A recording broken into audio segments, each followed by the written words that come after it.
Welcome our next guest, Miss Angie Brown Rader. She's a professional tarot reader, spiritual coach, and solitary witch. On this episode of Knowledge from Behind the Veil.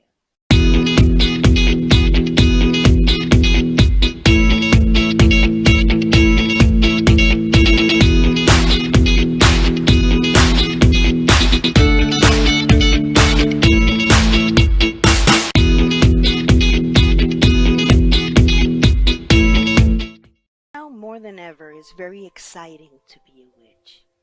The classical images of witches paved the way for a fascination for the occult arts. Spells and potions. Who discover the power. What I'm saying is, I'm a witch.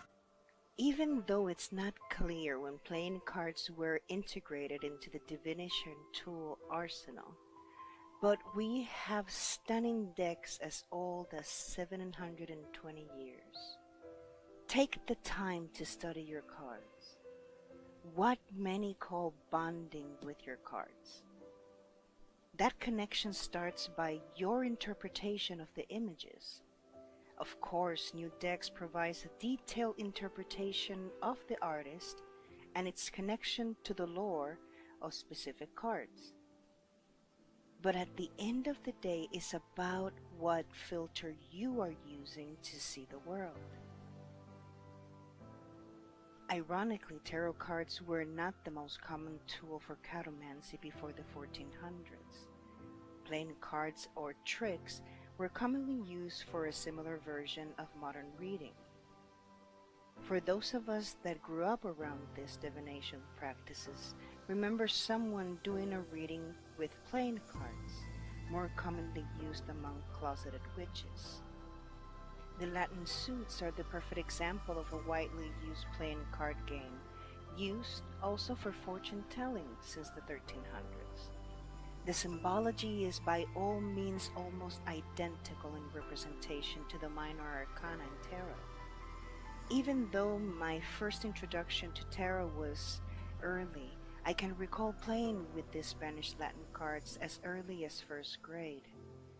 It is believed that the four suits have specific correspondences to the four elements, the four directions, the four seasons, and the four aspects of human beings. For example, hearts are associated with water, west, spring, and soul. It is also used to define love, home, and things out of impulse, out of passion. Clubs are the element fire, the direction of north, the season of summer, and the spirit. It's also associated with knowledge, creativity, ideas, socializing, taking action. The diamonds are associated with the element of earth, the direction of the east, the season of autumn, and the human body. Also for money, wealth, career, and experience. With spades is the element of air, south, the season of winter, and the mind. It also can imply changes, transformation, alchemy, aggression, ambition, wisdom, movement, and even betrayal. Even though we may assume that tarot is this ancient tool for divination and self-exploration, this couldn't be farther from the truth. Like common playing cards, tarot has four suits that vary by region. French suits in Northern Europe, Latin suits in Southern Europe, and German suits in Central Europe. In addition to 14 cards of each suit, a separate 21 card charmed suit, and a single card known as the Fool, or Zero. This parlor card game is still being played throughout Europe and Europe-influenced countries, but not so much in English-speaking ones. Believe it or not, the earliest evidence of a tarot deck used for cartomancy comes from an anonymous manuscript from around the 1750s, which documents rudimentary divinatory meanings to the cards of the Tarocco Bolognese. The popularization of esoteric tarot started with Antoine Court and Jean-Baptiste Eliot in Paris during the 1700s, using the tarot of Marseilles. French tarot players abandoned the Marseilles tarot in favor for the tarot Nouveau around the 1900s, with the result that the Marseilles pattern is now used mostly by said cartomancer. So this is technically a new thing. For Jean-Baptiste Eliot was the French occultist who was the first to popularize tarot divination to a wide audience around 1785, and therefore the first professional tarot occultist known to history who made his living by card divination. Isn't that interesting? Around, of course, in keeping with the misplaced belief that such cards would derive from the Book of Thoth, Stelia tarot contained themes related a lot to ancient Egypt. The 78 card tarot deck used by esotericists has two distinct parts. The Major Arcana, or the Greater Secrets, consists of 22 cards without the suit. The cards from the Magician to the World are numbered in Roman numerals, while the Fool is the only one unnumbered card. The Minor Arcana, or the Lesser Secrets, consist of the 56 cards divided into the 4 suits of 14 cards each. The term Major Arcana and Minor Arcana were first used by Jean-Baptiste, also known as Paul Christian, and that are never used in relation to tarot game cards. Some decks still primarily as artwork, and such art decks sometimes contain only the 22 Major Arcana. The 3 most common decks used in esoteric tarot are the Tarot of Marseilles and the Raider White Tarot deck, and the Thoth Tarot deck.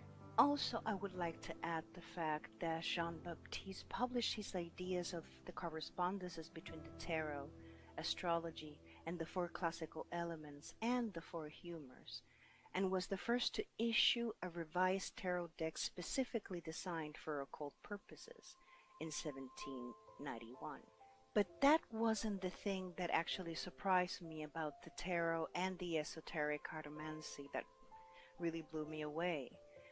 Was before Jean-Baptiste, there was somebody called Antoine Court, who named himself after Antoine Court de Gébelin at the beginning of the 1700s, was a former Protestant pastor born at Nimes, who initiated the interpretation of the tarot as an arcane repository of timeless esoteric wisdom in 1781, some 10 years before Jean-Baptiste. The chapter on tarot, which in his name is indelibly associated with, is a single section that he published in the series of 1773, headed by Louis XVI of France. It was his immediate perception, the first time he saw the tarot deck, that it held the secrets of the Egyptians. Writing without the benefit of Champollion's deciphering of the Egyptian language, Court de Gébelin developed a reconstruction of tarot history without producing any historical evidence, which was that Egyptian priests has distilled the ancient book of Thoth into these images. And everybody that has studied Hermetism knows the Emerald Tablets, the Book of Thoth, the God of Wisdom and Knowledge, and yada yada yada. But this is the fact that these are brought to Rome, where they were secretly loaned to the popes, who brought them to Avignon in the 14th century, whence they were introduced into France. An essay by the Comte de Meliet, included in Court of Gébelin's Monde Primitif, is responsible for the mystical connection of the tarot's 21 trumps, and the Fool with the 22 letters of the Hebrew alphabet. An essay appended to his gave suggestions for cartomancy. Within 2 years, the fortune teller known as Etiela published a technique for reading the tarot, and the practice of tarot reading was born. And this is how we got the tarot, guys. But you got your answer, didn't you? Oracle cards.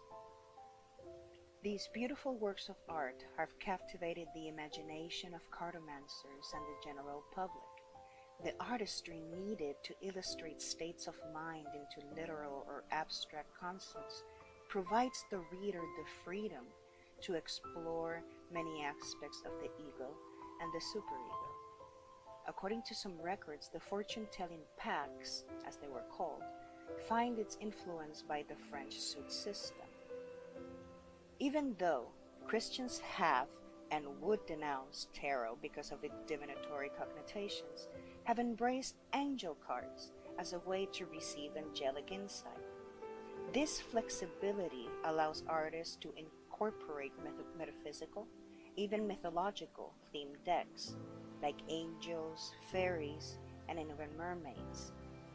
This also facilitated totem cards, mainly dedicated to spirit animals and nature correspondences to use in the aid of the human soul and spirit. Many artists, writers, and people with distinct visions have explored the card deck vehicle for certain kind of expression.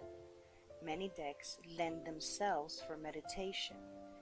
These images allow us to think about the undertones, the overtones, and similarities for these type of cards. For example, Caroline Myss archetype cards are a well of mythical references, symbolism, and depth psychology.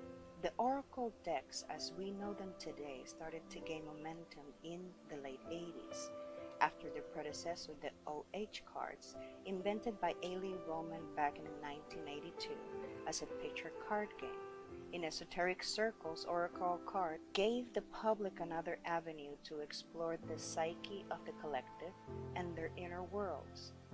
There are so many ways to use oracle cards as we reconnect with all of these primal archetypes of the human spirit.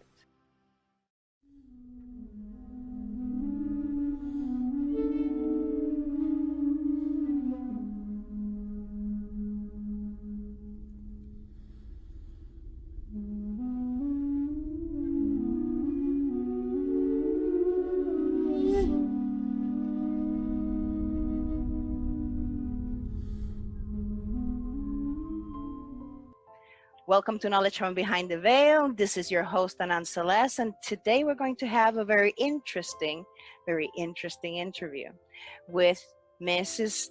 Angie. Angie? Angie. Yeah, I have here in my note, Angie Brown. Oh my goodness. I have written your name today like 7 times. And when I'm doing this, I don't know what happened. I just blanked out. She has a very colorful resume, and when somebody like me says something like that, she has a very colorful resume, that the girl knows her stuff. And I spend most of my morning today watching her lives on Facebook, and I really want you guys to meet her. So how you doing, Angie? I am doing well. I am excited to be here. Thank you very much for having me. It is definitely a pleasure. And wow, it was really refreshing watching your readings on Facebook. But first of all, first things first. With that colorful resume that I just mentioned here, what is Angie's story? What is your journey that got you from, point A to point here, from here to now here? Yeah, definitely an interesting journey. I was raised in a fundamentalist evangelical Christian home. So we had the laying on of hands, we had the being slain in the spirit, speaking in tongues. It was a very, very religious. My parents homeschooled me for a lot of grammar school. My history book was the Bible. Literally, this is how my dad taught me history. It was just a very interesting background that is very, very far from where I am today.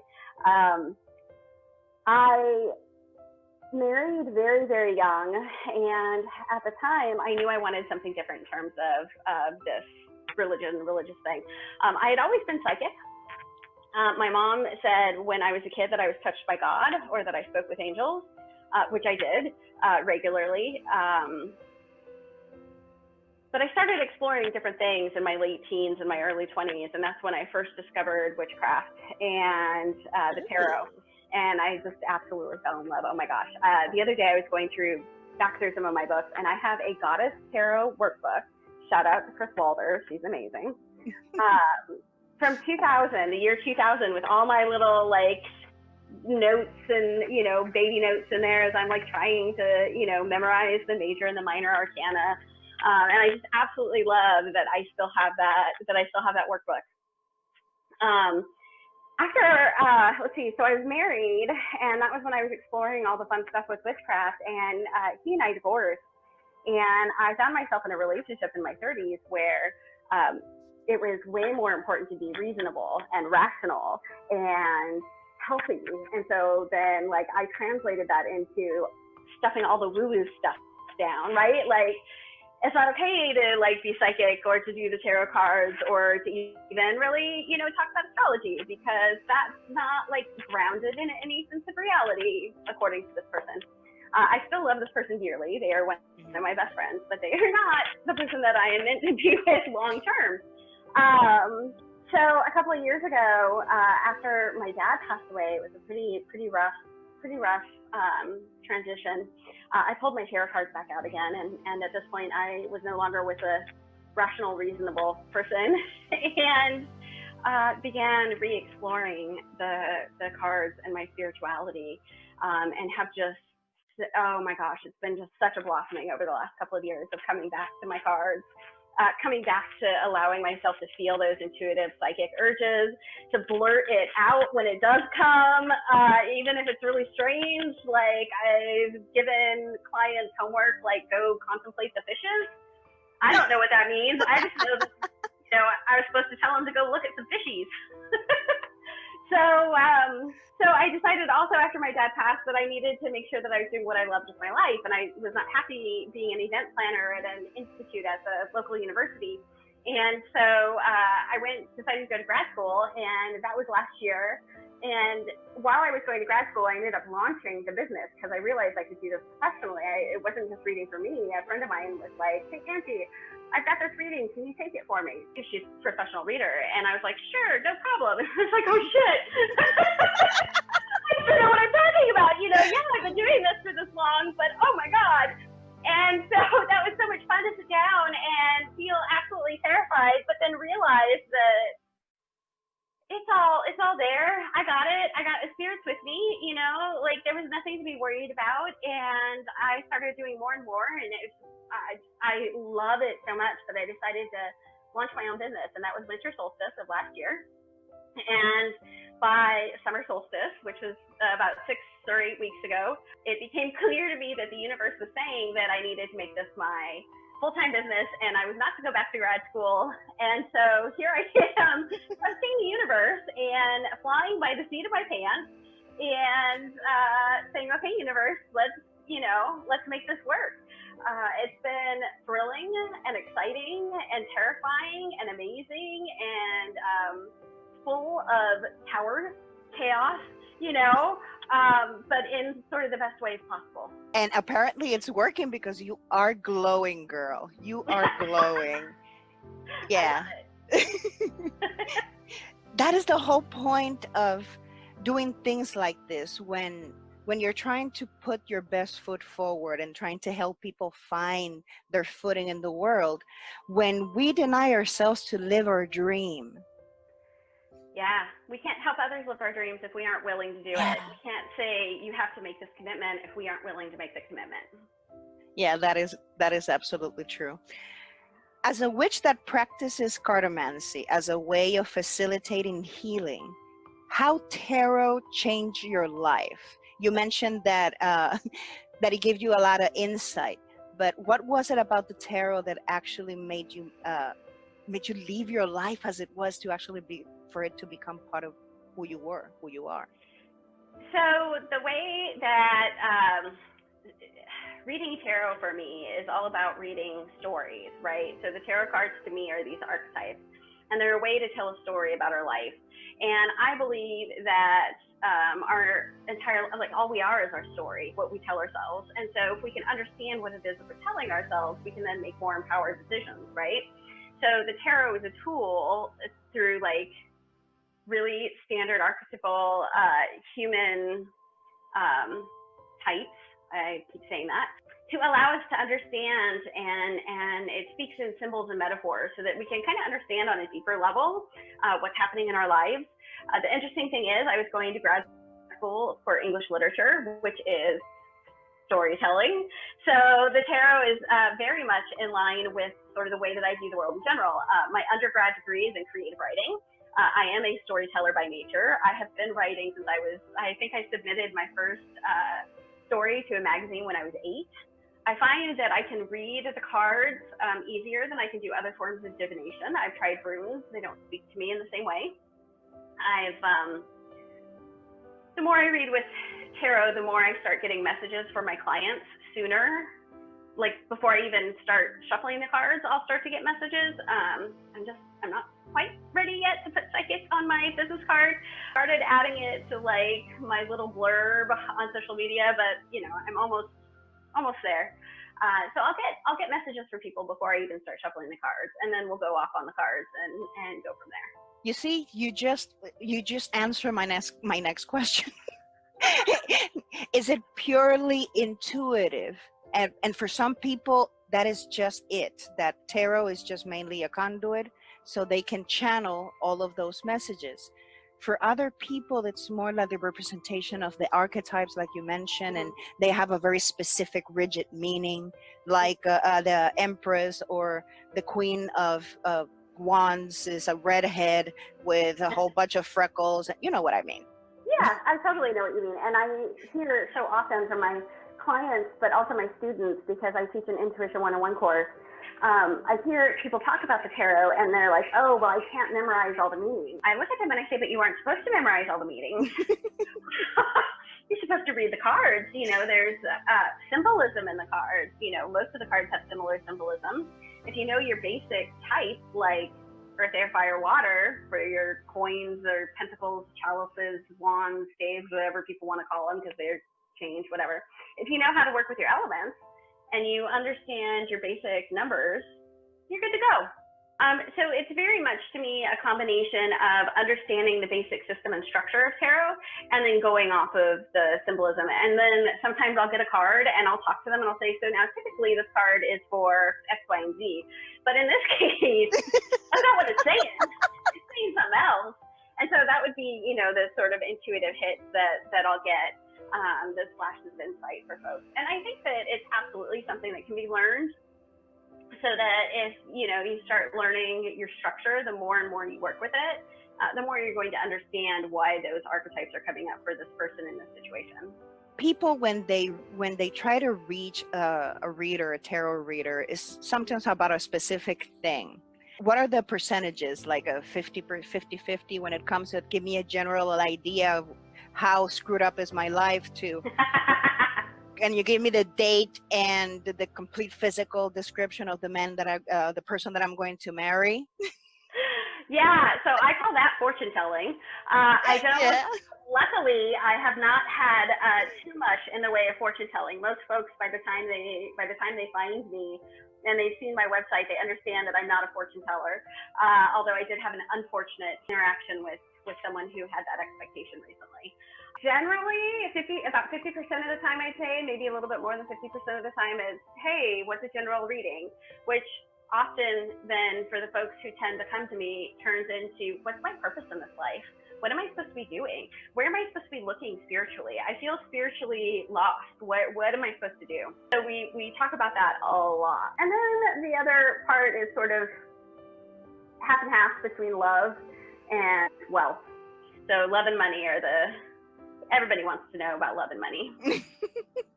Everybody wants to do that. They have the magical door to be either rich or irresistible. Yes. Humans. I get some health questions, but health doesn't come up as often, and I'm not super comfortable reading for health. How do you think that Hollywood and media and the things that we were told or the things that we see have changed according to the decades when it comes to tarot reading. I was remembering, you remember, I don't know if, I don't think you're old enough for that, the 1-800 hotlines for Oh yeah, tarot. or the 1-900s. Was Yeah. it the 900s? Yes, Yeah. the 900s. Yeah. 1-900. Oh, please. Yeah. You know, I think that there's been a really big difference. You know, I think back to some of the movies that came out in the 80s where tarot readers, if they were featured in media at all, were fortune tellers. And in the 90s, the 1-900 advertisements, I think of, what is it, Miss Cleo? Miss Cleo, yes. Yeah. So I do, you know, I think that it's changed. I think that there's been just a really amazing awakening in our culture that has allowed folks to really sort of understand not only tarot, but a lot of other metaphysical things as something that just occurs in our life anyway, that it's just a part of this bigger sort of structure that we're in, that just because we can't see it doesn't mean it's not there. And so I think that it's, and I'm very grateful for the fact that it's opening up in the way that it is. You know, I remember when tarot was a big no-no, like a huge no-no, especially in the Christian communities and people that were in those environments. And then since the mid-2000s, started seeing these angel cards, angel decks. Do you think that that is fulfilling the need of people that don't want to feel guilty because they're reading tarot? I've heard that that's helped some people. One of my friends runs a metaphysical shop in Tucson, Arizona, the Ninth House. I'll give them a shout out. And we get a lot of folks who, I help out at the shop. It's also where I do a lot of readings. And we hear people come in and say, well, I got angel cards because that didn't feel as bad. But the other thing that I've noticed is that even folks who are raised in a Christian atmosphere are beginning to open their minds to the idea that maybe God can speak to them through the cards, or that angels can speak to them through the cards. So sort of recognizing that perhaps they aren't evil, but that they are a tool that we can use. So I've had some very interesting conversations with folks who identify as Christian around the cards. My girlfriend considers herself a Christian, liberal, since she's my girlfriend. But she does sort of subscribe to a Christian ideology, which is really interesting to me because I don't, although I still talk to Jesus. I argue with him sometimes. Yeah. So one of the interesting things that's happened is I've had people who follow a Christian ideology who have come to me, and a lot of times when I do readings, especially if it's for longer than like a 30-minute time period, so I really get into like a zone, I'm going to start talking to your spirits and your spirit guides and the spirits who like to hang out with you. And a lot of Christians hang out with the Holy Spirit. So I have regular conversations with this spirit that identifies as the Holy Spirit. I recently decided with one of my other friends that the Holy Spirit is probably non-binary, so I use they them pronouns for the Holy Spirit. So it's been very interesting for me to see things like that come through. So yes, I talk to Jesus daily, the Holy Spirit, but I also work with Hecate and with Horus. So, and I still consider myself an atheist. You see? You see? That is the thing that people sometimes don't understand, because whenever I am working with the aspect of Venus, or the aspect of, like you said, Hecate, or a specific deity for a specific reason, a specific archetype. And when I said, but what do you believe? No.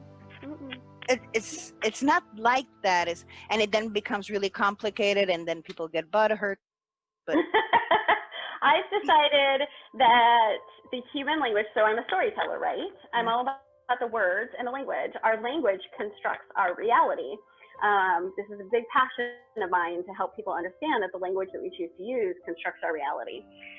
So I am a firm believer that the universe and the energy world, whether we call it the unseen world, spirit, universe, whatever, is so far beyond our human understanding Our language can't even do it justice. There's no way that we can begin to utilize the puny words in our vocabulary to accurately describe what it is that we're interacting with. So as humans, we decided that these energy currents, I consider them energy currents, Hecate, Jesus, or anything along those lines, deities. I consider them to be energy currents in the same way that we have the jet stream overhead. We can't see it, but it's there and you can tap into it. In airplanes, it helps them fly faster, right? Well, I'll tap into an energy current, and that energy current will help, you know, move things along in a way that I want it to. But because we don't have the vocabulary to truly comprehend all of it, we end up considering those energy currents deities or something to be worshipped, you know, and that's not how I view it.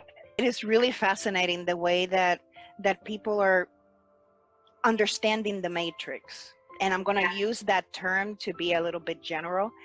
People are starting to understand what makes the matrix tick, and they're not afraid of changing the vocabulary. They're not afraid of changing the language. And it's becoming more universal. I'm like, goosebumps. Goosebumps. Oh my goodness. Definitely goosebumps. What do you see? Because one of the things that fascinated me about your readings is that you can receive things about yourself, you can receive things about the people that is in your field, meaning in the comments or in front of you. Do you receive that same type of vibrational information from like current events, or the way that okay, why am I asking this? There is a lot of uneasiness among the empaths and among certain sensitive people, especially with everything that is going on. Does that translate also in the way that you're receiving things? Is it more difficult? Is it more painful? Generally, when I read, I do, you know, if I'm reading for others, I do a lot of reading online. I'll do readings where I read live for others, not just for myself. All I need is a name, and I can start tuning into that person's energies. I have clients in New Zealand, but that doesn't stop me from being able to tune into their energy. I personally have not noticed a difference or more of a difficulty with how things are. I have a pretty solid protective shield up most of the time. I have such big emotions on my own that if I start to tap into sort of the world energies or the energies of what's going on in the US or anything along those lines, or like a tragedy strike, and seeing a lot of stuff in the media about this fire in the Amazon in Brazil, I'm like, I can't allow myself to go outside of the protective bubble, because I will become so overwhelmed with just the sorrow of everything. And so I set this shield up probably a good 22 years ago when I was 18 or 19, and allowed me to function in a way that doesn't make me go insane. In a nutshell. Is there anything in particular that you want to talk about? I think the biggest message that I have for folks, you know, reading tarot is just one way, whether you do runes or pendulum or even just like a daily meditation. It's one way that you can start to really sort of understand the underlying building blocks of our stories. And in understanding it, we can then make better choices. There are some people who come to me, and this is sort of that fortune telling aspect that we were talking about, and they want to know exactly what's going to happen in the future. And I have to explain to them that tarot cards aren't actually going to tell you what's going on in your, like, what is actually definitely going to happen. Tarot cards are going to say, if you continue on in the way that you've been behaving, this is going to be your likely outcome. But so often people come to me and I say, but guess what? Yeah, it looks like a really, really shitty outcome, right? But here we are, and you now have this knowledge, and so forewarned is forearmed, or whatever it is, the saying is, and you now can make a different choice. You can look at the tarot reading as that pivotal point where you decided to take a left instead of a right, and avoid that outcome altogether. If you don't make changes right now, that's the outcome that is likely to happen. And so I think it's really important to understand that we absolutely can change the future, and we absolutely can change the direction that things are heading. but it's up to us to do it, to take responsibility for it. What would be your first advice for a person that is trying to start with tarot, that feels inclined to work with tarot and has never done it before, don't know what it is? What would be the first thing you tell those people? I would probably tell them to pick up a copy of Kitchen Table Tarot by Melissa Sinova. Another shout out. My absolute all-time favorite. When her Kitchen Table Tarot came out, I went, oh my God, I've been reading tarot for 20 years and this book has changed my life. It's a very matter-of-fact way and practical way of understanding the tarot. So that's just sort of like your basic, basic introduction. But the most important thing that you can do with tarot is to just work it. So pull cards daily. At least pull one card daily. I am a huge proponent. Folks will, like, if you watch my lives, you'll hear me talk about this all the time. A consistent daily practice is the way that you get in touch with your own intuition. It has to be consistent and daily. It doesn't have to be that long. My mentor calls it the witch's hour of power. And I tell my clients, it doesn't have to be an hour. 60 minutes, no, just 60 seconds. All you need is a minute. Light a candle, do a quick meditation, and pull a tarot card. And then you're going to look at it and you're going to be like, Three of Wands, what the hell is a Three of Wands? But then you start looking at the picture and you start saying, wow, it looks like her back is to us and she's leading. So it's a, see you later, I'm going off on a journey card, or, something along those lines, whatever you want to interpret it as. And way more important than any book is your own personal interpretation of cards, however it is that you see them. Do you think that oracle cards came to replace tarot?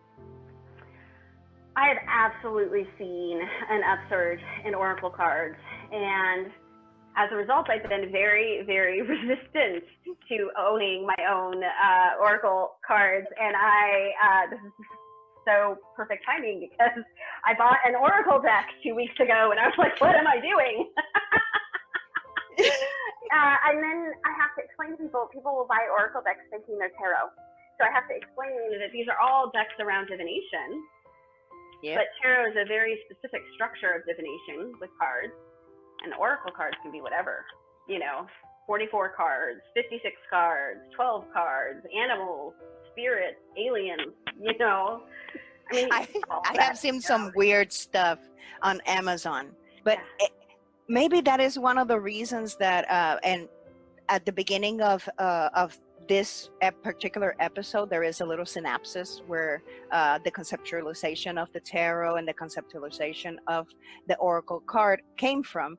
But this goes to, it's not that far-fetched, because if you're not going to do, it's a redhead with freckles, and the images in the cards, when you look at them, especially in an oracle, they have their own theme. And when I say their own theme is, it could be very emotional, very mental, very physical.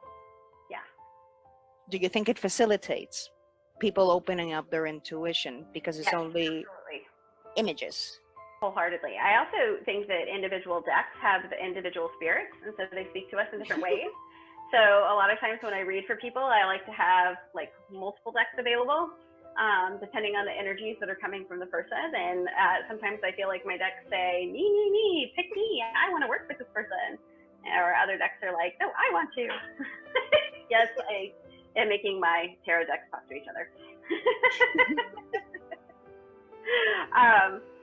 So it's, I think it's absolutely a way for folks to develop their intuition.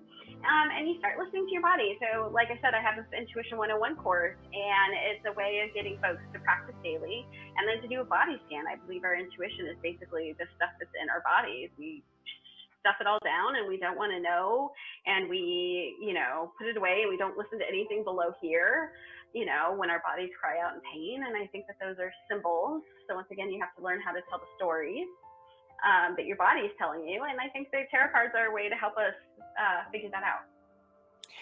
What is your favorite deck? Oh, that varies so much. So right now I'm doing Lindsay Mack's Tarot for What Is August Challenge, and I'm using the Wild Unknown Tarot, and I absolutely love it for that challenge.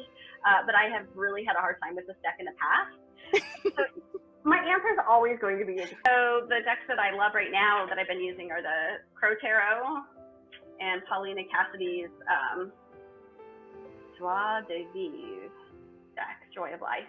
You think that we have strayed from the original formula, like for example, the Raider White Tarot deck? I think it was really specific for its time, but even that was one era's interpretation of something that's gone back to the 1500s. You know, Exactly. So it's been something that is changed and grown and differed over the years as humans have evolved, and I think that it's continuing to. I absolutely love the fact that we're getting decks that are focused on queer lives or people of color, that we're getting a lot of different variations so that we can have them speak in a lot of different ways into a lot of different lives. Do you think that this has become another universal language? Yes. Because you can put a tarot deck or an oracle deck in front of, or even playing cards in front of a person. It doesn't matter if you cannot communicate with language. They would know what to do, or at least they would recognize what it is. Yeah, exactly. Because we're speaking in images, not so much the words, right? Do you think that this is the type of thing that, for those of you that are familiar with certain aspects of what tarot is and the triumph cards, that they said that's the journey of man, from the magician all the way to the fool, or vice versa, starting with the fool and ending up with the magician. Do you think that that's a very good tool for self-expression and self-discovery? Yes, it's a huge tool for self-discovery. Self-expression, I don't know about as much as self-translation and self-discovery. I know that there are some folks here in, well, I'm not in Tucson right now, but folks in Tucson who do mini writing workshops around the tarot, so that it does become a form of self-expression, and that you choose a card and then you start writing about it or journaling about it. So it's a way to start exploring these aspects of yourself. But I think all of us have all 78 cards in us. Mm-hmm. And sometimes the energies are more prominent than at other times. Or for me in particular, I'm a fire witch. The wands tend to show up a lot for me. But I get all of the cards. And so it's just a matter of understanding which part of ourselves is more prominent at any given time. We're talking about genealogy of the soul. Yeah, geology of the soul. Yes. And tell us a little bit about that. I chose the term geology of the soul. This is actually something I just started using years ago for my writing, because I had a writing instructor tell me, Angie, dig deeper.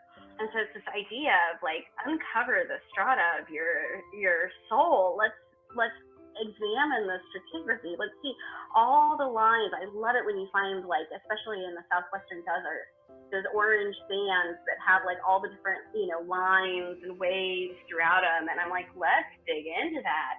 What are those lines from? Or like when you look at tree rings, so some years the tree rings are really fat because there was a lot of water, and some years the rings are really skinny.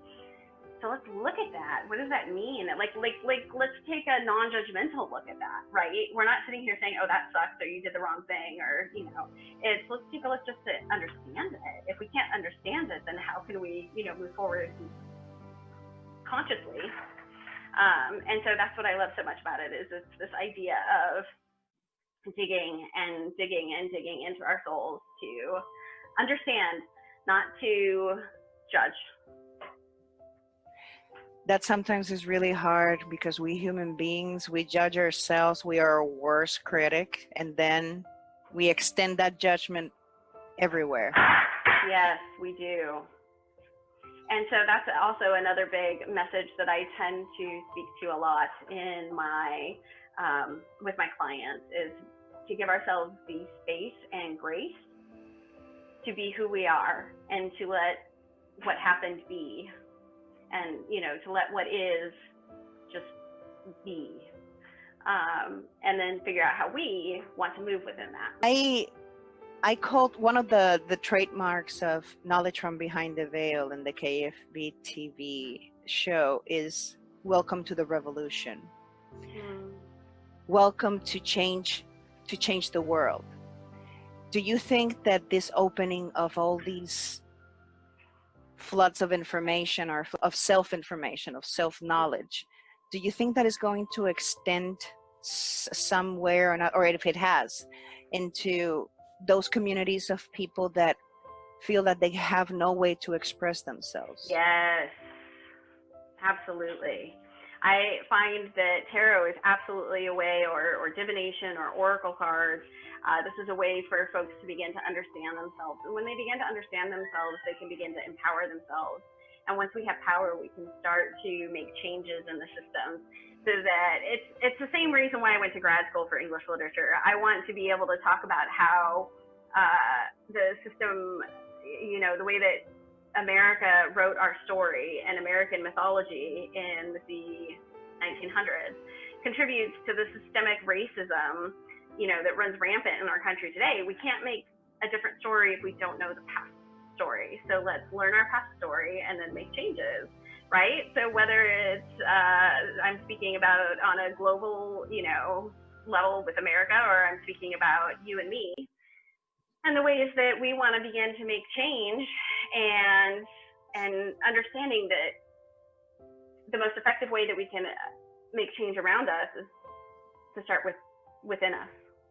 And that is something that I have done, and I have really looked at myself lately, said, am I doing this? Because all the crazy crap that we see in the media, and we see in the street, and we see in Facebook, people hating on each other for no rational reason whatsoever, and say, do I have those biases? And I had to look at myself and be honest with myself, and define those paradigms and say, I don't want to be that. What do I have to do to not be that? Do you think that helps? Do you think that helps? I do, and I think that the more awake we can become to the idea that maybe the world works on a much more vast level, that the more that we can come awake to the idea of us being able to take actions to help make a change in the world and to help heal the world. The more open to all of this that we become, I believe, the more open to healing we'll become. You consider yourself a solitary witch. What would be... Sort of.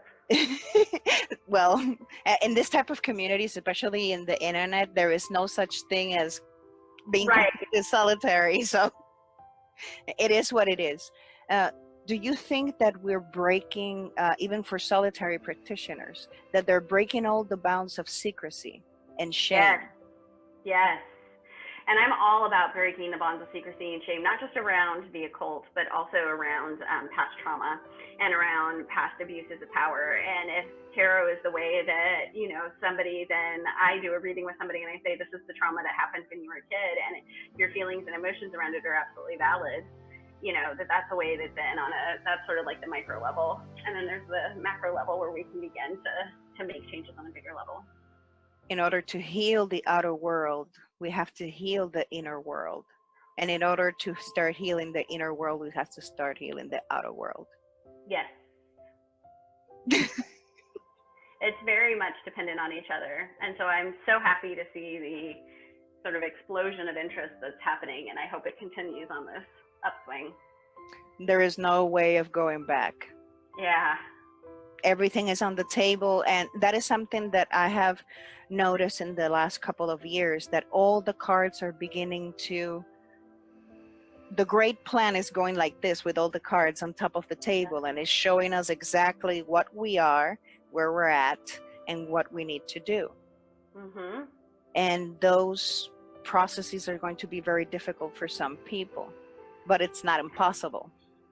On the description, I'm going to put all of Angie's information so you can find her at Geology of the Soul and the ninth house.